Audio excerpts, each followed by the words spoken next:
History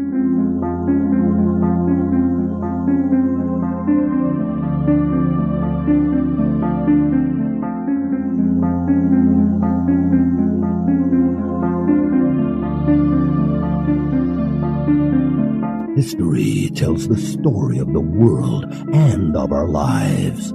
Sometimes that history goes bump in the night.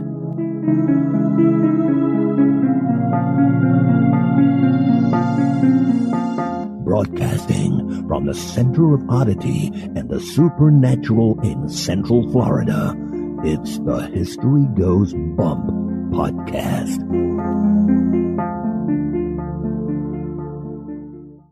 Hello, you spooktacular people. Welcome to History Goes Bump Redux. I am your host, Diane. And this is Kelly.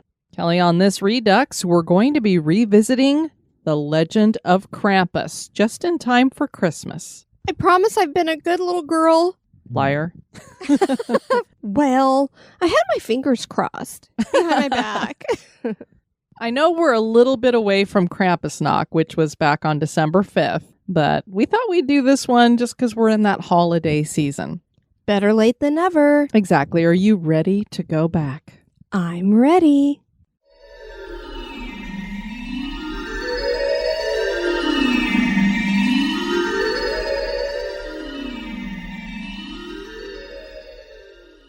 There are Christmas trees and reindeer and candy canes, but Santa Claus is probably one of the most familiar images intertwined with Christmas.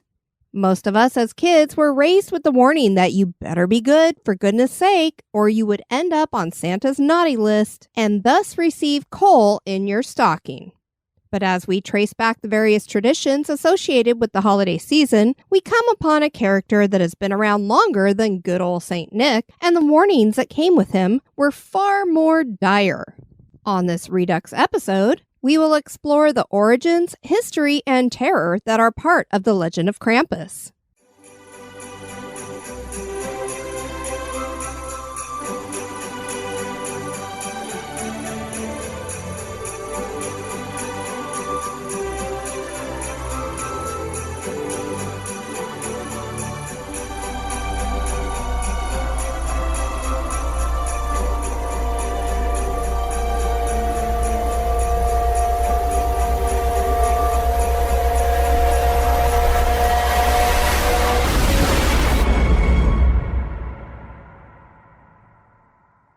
During the 4th century AD, Roman influence caused many Germanic tribes, such as the Goths and Vandals, to convert to Christianity. Despite this push to Christianity, many pagan traditions managed to survive in small villages in the Alps where the church couldn't penetrate. An earlier form of Krampus was Perkt, which was a two-legged humanoid goat with a giraffe-like neck that liked to wear animal furs. That's terrifying. That is terrifying. I mean, Krampus is already pretty creepy looking, but something with a giraffe-like neck, and it was this basically a goat man kind of thing. An early celebration of this character was Perchtenlaufen, and villagers would wear costumes and march in processions. The Catholic Church tried to ban this practice, but had little success. Perkt eventually morphed into Krampus. The name Krampus is derived from the German word Krampen, meaning claw. It is believed that Krampus started appearing sometime between the 11th and 13th centuries in southern Germany and Austria, an area known at the time as Bavaria, before spreading to Switzerland, Hungary, the Czech Republic, and even the Alp villages of Italy under different names: Knecht Ruprecht, Serta, Black Peter, Schmolzi, Pelschnickel, and Klauboff, to name a few. The legend is said to have originated from a German folktale. There are some who claim that Krampus is a representation of the son of Hel, ruler of the underworld in Norse mythology. This is up for debate, as most Norse mythology comes from the more northern regions of the area, while Krampus was a more southerly fixture. But it was in 1250 AD that Kingsmere, a Norwegian text, featured a wild man character who was described as being covered in hair. Having his roots in Germanic tradition, Krampus is the companion of St. Nicholas. He is no cutesy little elf, but a beast out of your worst nightmares. He is almost something like an evil twin to Santa. The difference to us would be as if you were comparing God to Satan. Early descriptions of Krampus are unknown, as these weren't written down, but delivered as an oral tradition. and each region would have their own account of this shapeless boogeyman. The more well-known descriptions of Krampus are quite similar to the traditional ideas about Satan. Krampus rises to the height of 7 feet and has long goat horns, cloven hooves, pointed ears, bulging eyes, and is entirely covered with dark matted hair. One of his most recognizable features is a huge pointed tongue protruding from between sharp fangs, and that tongue moves around whip-like. Not only is he terrifying to behold, but his actions make him the perfect horror movie star. And he's been in a lot of movies. Yes, he has. And he's actually part of the cover photo that we're using for this, standing behind us, Kelly. Well, he is. While Santa might bring coal to bad kids, Krampus brings true punishment. When Krampus comes calling, you're going to be begging for some coal, Kelly. Oh, my. You better hope he doesn't have a basket big enough to stuff you in. He carries with him bells, birch stick switches, whips, and rusty chains, and uses them on naughty children before throwing them in his basket and dragging them to the underworld, where they would serve him until they repented, or even for their whole lives. Or even more frightening, he may even eat them. I mean, I like birch, but I don't want to be eaten. Well, I certainly don't think you want to get hit with the birch. Well, This is like when your parents would go out and tell you to pick your own switch. I know. And you better pick a good one or they're going to find a better one and it's going to be worse than what you would have even thought was a bad one.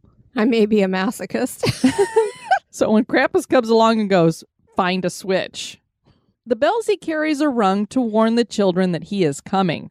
Quite different than the bell ringing in that movie, A Wonderful Life. You've seen it, Kelly? It doesn't mean the angel's going to get their wings. Yeah, I mean, that sound was equated with an angel getting their wings, not a child getting an extreme punishment. So when Krampus comes ringing that bell, it's not a good thing. One can imagine that this would be quite persuasive in getting children to be on their very best behavior all year long. Some believe that the chains are carried by Krampus as a carryover from Christianity. As Christianity adopted pagan traditions and altered them to fit its customs, it's believed that Krampus became a representation of Satan, and thus the chains symbolize Satan being bound to the church.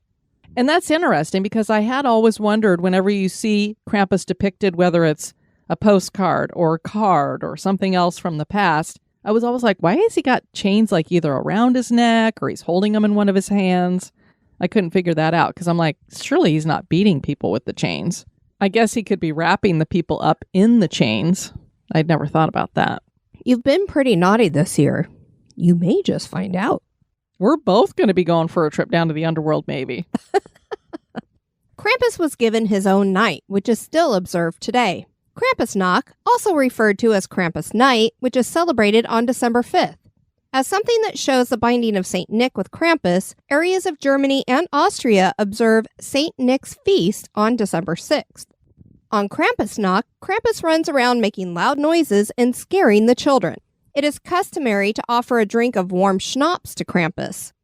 This tradition has inspired Krampuslauf, or Krampus Run, where intoxicated partygoers dress as devils, wild men, and witches bearing torches, and they run through the streets terrifying children and adults alike. That wouldn't take much to terrify me, a drunken man running around with a torch. Just stay away from my house, okay? The trend has caught on, spreading to other parts of Europe like France and Finland, and even many American cities like Philadelphia, Portland, Rochester, Los Angeles, and others. Some of these festivals can last for days. I don't believe that they do a Krampus run here in Orlando, but I do know that they had you know how they do those pop-up bars and they're themed? Sure. They were doing one for Krampus. Oh, in Orlando? Yeah. Why didn't we go? Well, anytime that they've had those pop up in Orlando, first of all, my first thought is, where are we going to park? Because having to park down in downtown Orlando. And it's going to be a lot of drunken people. Well, and the other thing is, these pop-up bars, you pay a certain amount with them. So it's like $160 or something, or $100. Oh, I'm out.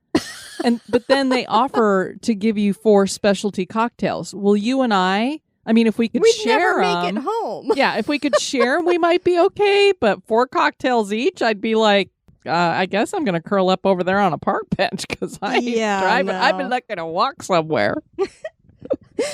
We're lightweights and we be old. Yes, I mostly stick to beer. So if you're getting up over the beer, and I mean, the beer I drink isn't like yours. Anytime you drink a porter I like darker beer. or stout, to match my dark black little heart. There you go. Those are a little bit higher in alcohol content. So another tradition has Krampus joining St. Nicholas on Christmas Eve so that he could handle Santa's naughty list. He did seem to fall by the wayside for a bit, but then Krampus started to regain acceptance and a following in the 19th century, thanks in part to the Brothers Grimm. In Jacob Grimm's 1835 book, Deutsche Mythology, which means Teutonic mythology, Krampus gets mentioned. In the early 19th century, Krampus began appearing on greeting cards, and soon there was a Krampus card for every St. Nicholas card. That's pretty amazing if you think about it. It really is. I mean, if you've got the same number of Krampus cards up against Santa Claus, it's pretty amazing. These greeting cards depicted the creature in all his glory, a peculiar way to wish someone happy holidays. The Catholic Church has outlawed the observation of Krampus Night at various times in history.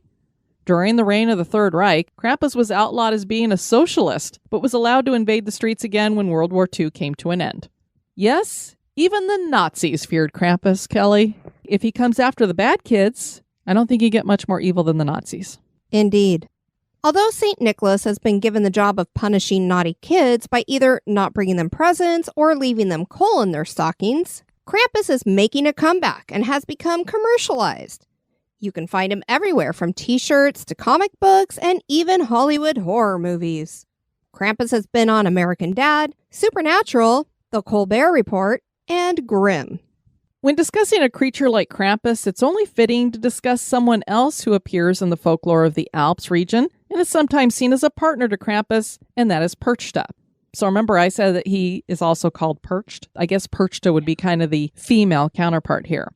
She is sometimes described as a goddess of light, but she has a dual nature, and the other side is quite horrific, and the one that's focused upon at Christmas time. Perchta was described as roaming the countryside in Bavaria during the winter. She would enter homes during the 12 days between Christmas and Epiphany, and apparently she'd been watching the children because she knew who'd been good and who had been bad.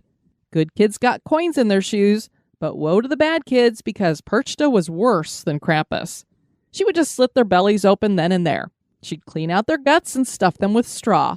I bet these kids ate their porridge after that tale, don't you think? Cold or not, yeah, I would. Many of the pictures we've seen of this female entity look very similar to Krampus. A match made in hell, perhaps? Perhaps. Everyone needs the love of their life. As they say, there's someone for everyone, right, Kelly? This is true. Mummery is also something that has ancient folklore ties and is a European practice that takes place during the winter solstice or the holiday season. Mummers are people who perform in disguises that represent creatures, animals, mythic figures, and the like. One of those characters would be Krampus. Mummery is believed to be the inspiration for dressing up on Halloween. Newfoundland has a Mummers Festival every year, and it is believed that Newfoundland is where mummery got its start. The practice had all but died out in 1861 when a bill was passed making it illegal for people to wear masks in public without official permission from the government after a man named Isaac Mercer was killed by a bunch of mummers. Today, it's experiencing a resurgence. Philadelphia hosts the Mummers Parade every year to bring in the new year. It started in the 1800s and was made official in 1900. The parade features music, pageantry, and unique costumes. Much tamer than the Krampus parades, for sure. Is it the resurgence in pagan religions, hunger for a darker Nightmare Before Christmas-style holiday, or possibly a world of increasingly dissatisfied and spoiled children that is the reason for the renewed interest in the Christmas demon, as we'd like to call him? I think it's spoiled kids. Yeah, we'll blame it on them. You little entitled brats. Could Krampus be here to scare these spoiled kids straight? We know that St. Nick is based on a real person in history. Did a creature like Krampus ever exist? That is for you to decide. Well, as we like to say, Kelly, you better be good. For goodness sake. Or else. I have a feeling some of our listeners might be getting a birch switch. Well. We want to thank you guys for tuning in to this Redux. I've been your host, Diane. And this has been Kelly. You take care now. Season Screamings.